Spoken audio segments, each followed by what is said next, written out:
Hello everybody on YouTube, my name is Valkyr071. If you've watched any of my other videos, or if you're one of the 12 people subscribed to me, you know that I'm a pretty random guy, and I like to upload videos of me and my friends having fun, for no reason whatsoever, really. But I have a whole bunch of video game, movie, television show, and comic book replicas and toys just sitting around my house, and I thought, what better to do with them than to review them, because that way some of my videos have a purpose. So, that's what I'm going to do. Now, today, this is going to be my first one, so please bear with me here. I'm going to review the brand new Diamond Select Toys 2009 Back to the Future Part 1 DeLorean. Now, I'm just going to jump right into the review. This thing, whenever I first got it, I just have to say, this is huge. Now, this is my Back to the Future Part 2 DeLorean, also from Diamond Select. It is made out of stainless steel, and it is 1/18 scale. Now, this new one, as you can see by the box, it is 1/15 scale, okay? So, obviously, it's going to be a lot bigger, but this one is made out of plastic, so it is much, much lighter, and that is one of the very first things I noticed, is just how light this car is.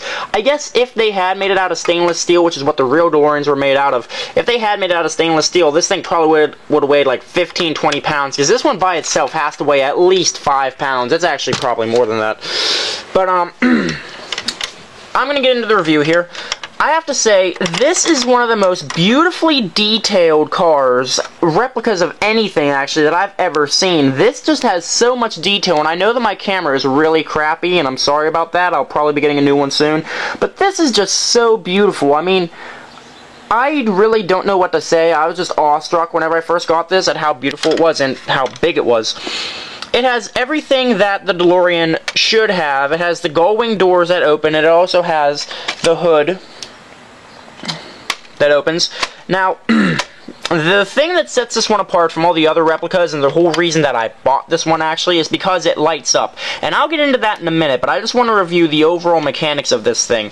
Now, this car has a couple of problems, the first of which being that the DMC logo was dropped due to copyright claims, which I don't really understand how that's possible, because copyright claims for DMC, which is a company that's, like, from what I know, out of business and non-existent, I don't know how there can be problems with that, but they had to drop the DMC logo from the car, and they had to drop the DMC logo from the wheels. Now, if you don't know anything about DeLoreans, the DMC logo is on the front of the grille, as you can see here, and it's also on the middle black part of the wheels. I don't think you can see it with this camera. And since this is YouTube, it's probably very pixelated and very shitty. Now, like I said, I was awestruck just by how amazingly detailed this was. The plutonium chamber, the exhaust vents, the fan, all the little gadgetry and circuitry on the back is just awesome, and the inside of the car is no different. The inside of the car, this is what sets this one apart from some of the other ones. It actually has all the little circuitry and detail and gadgets and everything behind the actual seats, just like in the movie. Now, they don't light up, and I'm going to show you in a second everything that does light up, but it has a dashboard, it has the steering wheel, it has the time circuits, it has every little detail you could imagine. And the thing I like about this one is that it actually has clamps on the door that hold the door closed, so whenever you turn it upside down, the doors aren't going to fall open on you, which is something that all of the past versions have done. See? They fall open. I never really liked that. So I'm going to show you all of it lighting up. Okay, turn off my lights here. You press this little button on the back, and voila, you get your car lighting up, which is pretty cool. The tail lights light up, the headlights light up. Now, this thing is very, very bright. It could probably light up my entire room. You get the flux capacitor in the back that lights up, and whenever it does its time travel sequences, the dashboard and the time circuits will actually light up. Now, it has a whole bunch of different cycles, and they're all randomly placed, but it does do light and sound effects from the movie, and let me just explain to you what all of them are. I'm just trying to get the time circuits right now to light up so you can see them. It doesn't want to do it for me, and I'm sorry. There we go. See the time circuits there lighting up? And the coils lighting up? Alright. On the box here, it tells you everything that it has, which it has first time travel, which is from, you know, the Twin Pine, Lone Pines Mall, Doc's first experiment with it. Car trouble, which is whenever Marty goes to 1955 and, you know, it's out of, it's obviously out of plutonium, the car breaks down, revving up and winding down, opening door, rev up and peel out, engine start up, return from time travel to a screeching halt, time circuit engaged, those are all obvious. And then it has no power, which is exclusive to this one, which is whenever Marty returns from 1955 after the clock tower gets struck by lightning, and he returns to 1985, and the car dies, and then he sees the Libyans drive past, and he runs after the Libyans. That's what that one is from. It also has a secret one that you won't see unless you hold down this button on the back for 3 seconds. Count them, 3 seconds. It does an entire time travel effect. The coils light up, everything lights up.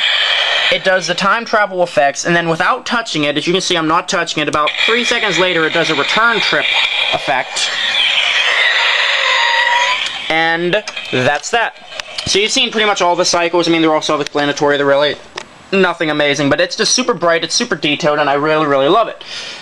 Now, the box, however, is one thing that really kind of confused me, and I'm going to show you here.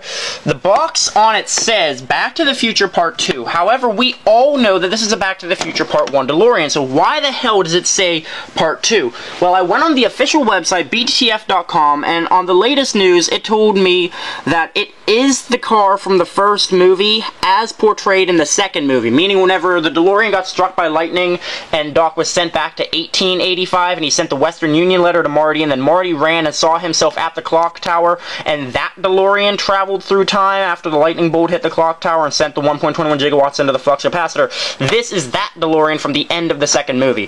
Why the hell they did that, I don't know. I mean, it's also in the third movie, in the very beginning of the third movie, so why the hell not just put Back to the Future Part 3? Why not even just put Back to the Future Part 1? I mean, what's the big deal? I don't really get it. But, whatever. That's what they had to do, I guess. I also want to mention some of the stuff that came with this. God, this stuff makes me laugh. Alright, first we have a flyer for the DVDs. Now, I have, if you can see here, the box set. It has all 3 movies in it, so I don't really need to buy them individually. It's just a waste of money.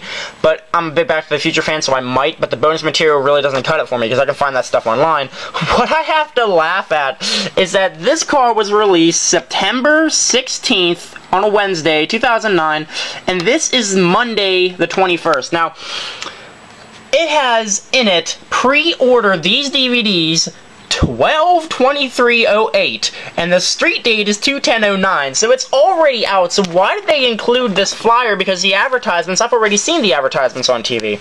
I don't know. It also comes with the instruction manual, which just tells you everything. And it also mentions in there the holding down the button for 3 seconds. It mentions that in there. It also has an advertisement for their minifigure line, which are kind of like rip-off Legos, but they have a whole lot of them. If you're a Back to the Future fan, check these out.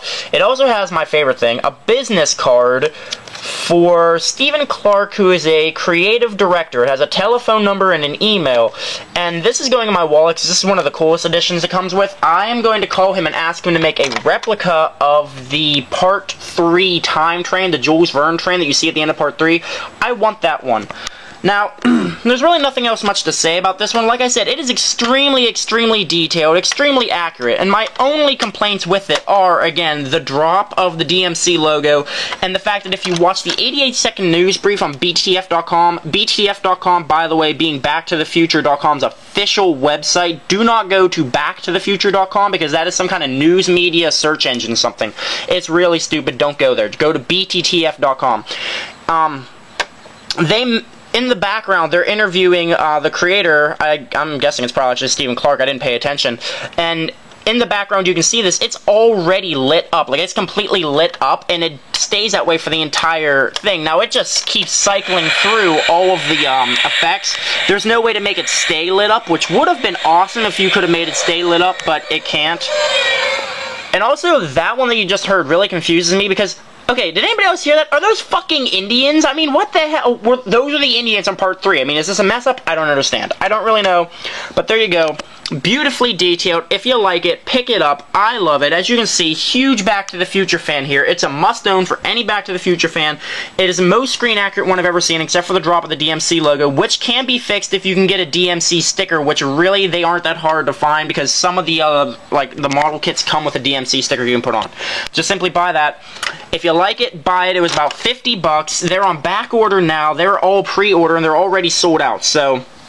My advice, you're a Back to the Future fan, buy it. Now, this is my first kind of like toy, I guess, review for you guys. I'm pretty much going to be doing this from now on. If you like it, please comment. You don't have to rate. I don't really care about the ratings, but if you want to rate, and please comment telling me what you think of this.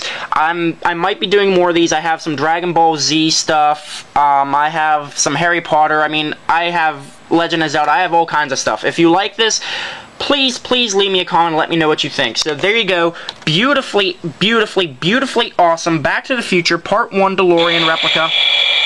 Light up, sound effects, flux capacitor, you name it, you've got it. Time circuits light up. The time circuits actually have the destination time, last time departed, and present time written on them. You can read it whenever you light up. So, there you go. Beautiful car. If you like it, check it out. Leave me a comment. Let me know what you think. Thanks, guys, and I'll see you in the future. Or in the past.